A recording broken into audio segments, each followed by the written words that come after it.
Thank you so much. Hello and welcome. We are still broadcasting from E3 2014. Thank you to everyone here joining us in the booth. And hey, and across the power of the internet, where there is never a hateful comment anywhere. It's a totally safe place. So I have a very special guest today. Hello, Dom. How are you, sir? Hi, Ryan. You are the creative director at Pixel Opus, and you guys have had kind of a big E3 so far. We have, that's right. It's been incredibly exciting. You guys just not only revealed Entwined, Right. but then you like just dropped to the mic and were like, also we're out on PS4 now. And then that was it. How was that for you guys? It was really, really exciting. It's a lot of guys, first E3 on the team. And so to be able to announce the game, show the world what it is, and then also say, and you can buy it right now, you don't have to wait. It's a nice gamer-friendly way of getting a game out there. Awesome. Well, the team itself is actually quite an interesting part of this story. So Absolutely. Why don't you tell us about how this team came together? So about 2 years ago, the San Mateo studio began an incubation program. And some of the people I work with, Alex Lee and Ken Inagaki, began that as a way of trying to find innovative ways of making games and trying to get up to speed with what the latest state of gaming education is in America. And that actually led to this team being brought in as interns. And then after they made a few prototypes, I think they recognized the amazing talent they have, and they hired them full time. And then myself and another old-timer, Jeff Sengali, who's the group You keep saying old-timer, but you couldn't be a hair over 19. Clearly. Thanks, Ryan. And then so I had worked with Jeff Sengali before, and we had a bit of experience working with small teams, and we're also really interested in gaming education. And so we joined the team, and that was about a year ago, and then here we are with our first game. Awesome. Well, congratulations. Thank you. I mean, excellent. I think also, and correct me if I'm wrong, but I think I read that this team is actually a very diverse group of students, or graduates rather, and that you were representing a number of different countries just on this one team alone. Do you want to speak to that and how it influenced development? It's unlike any group I've worked with in that regard. There's 5 different countries, so we've got England, America, China, South Korea, India, and because the vision for the game is completely shared, we have a flat hierarchy, you can really feel that cultural diversity living in the game, I think. We've got a very Asian-influenced story, which comes from Chinese mythology. Right. We've got the theme of reincarnation, which lives in the level structure. And that's a very, obviously comes from our Indian background on the team as well. And we also have a much healthier ratio of men and women on the team. So 4 of the 10 of us are girls as well, which I think really helps. So you've got a much broader appeal to the game, which comes from that. Wonderful. And all that creative energy kind of comes together, and as you said, it sort of has coalesced into a shared vision between all those different ideologies and backgrounds and everything, which is amazing. Yeah. I should have probably started this presentation by explaining what Entwined is. So why don't we take a moment, totally on time, talk a little bit about how the game is actually built and how you guys have designed it. So it's a game about 2 souls who are in love but can't be together. And that idea lives in the game design through learning to control these 2 characters simultaneously. And in the main portion of the game, the left-hand stick controls the fish and the right-hand stick controls the bird. And they never cross over the middle line. So the hope is that you'll never be confused which stick is doing which sometimes with games where you're controlling 2 things, you quite often get confused when they cross over. Right. So we tried to make that as easy and as accessible as possible. And it's really a kind of traditional pure-based skill mechanic in many ways. It's very elegant, simple design. And you just have to get better and better at negotiating these obstacles that are addictive to fly through, and they make nice patterns and gestures. And then at the end of each level, as you're seeing now, you get to bring the 2 characters together and they turn into this incredible dragon. And so each lifetime is very, very different, completely different emotional core with a different art style. And there's a different type of living paint that you can get access to at the end of each level as well.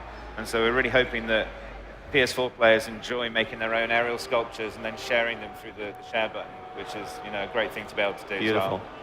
And I mean, the art style is obviously, if you couldn't tell, it's very colorful. Yeah. The team must have just had an absolute blast kind of working with such a broad palette and making it. Can you talk a little bit about what inspired some of the art itself and some of those assets? The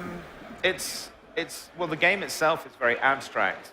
And so one of the challenges with the game was finding an art style and a color palette that embraces that, can communicate these subtle ideas and this nuanced range of emotion, but then let players complete that thought themselves. So we found that when people play the game and they're looking at the art and they're listening to the music, that abstract vision, it kind of comes to them, and then they can figure out what it means to them, and that's what makes it personal.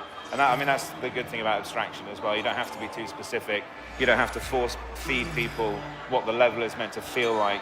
And so, yeah, that was the main kind of origin for the art style, was trying to get something that could work with that abstraction and then also work in motion. So Jeff and the art team have had a real challenge trying to design these levels that are constantly moving, but it turned out really well. Yeah, and do you want to just describe kind of what we're seeing here? Because we just saw the beginning of the third lifetime, correct? Yes.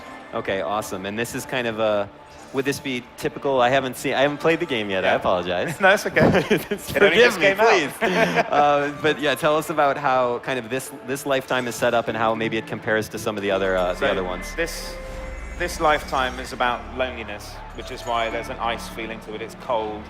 And each lifetime also has a different design for the obstacle. So these are meant to look like ice shards. And so everything is unique and personalized. And also the sound, we had an amazing composer work with us, Sam Marshall, who created a unique soundtrack for every level.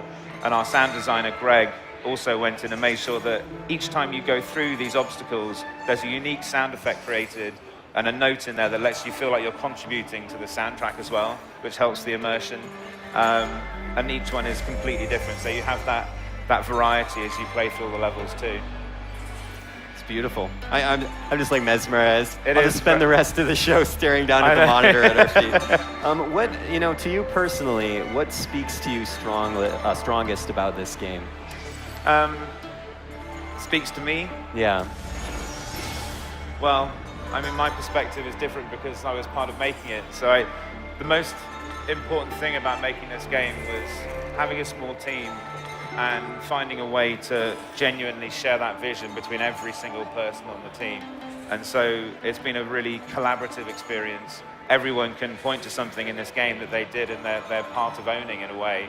And so it's very close to all of us. We have a very strong connection with it.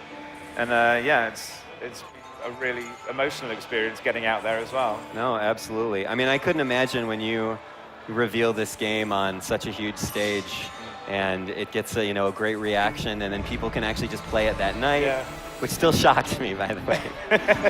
I mean, that must have just been amazing for the team. What would you say how does the rest of the team feel? I mean, how are they doing? They are so excited. I think for me and Jeff, one of the biggest privileges of going through this experience with them is getting to see the game industry through their eyes. Yeah. It's really healthy to be reminded why we do this. Making games is a privilege, and it's such a joy to see them so excited. They're full of energy, exuberance. They've got so much passion, and we get to sit here and watch it through them and live that with them, and it's just been a real joy. Beautiful. Well, thank you so much. I think we're out of time, but Dom, I really appreciate it. And thanks, congratulations to you and the team. And I think actually, why don't we end fittingly with a trailer for Entwined? So stay with us and enjoy.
PlayStation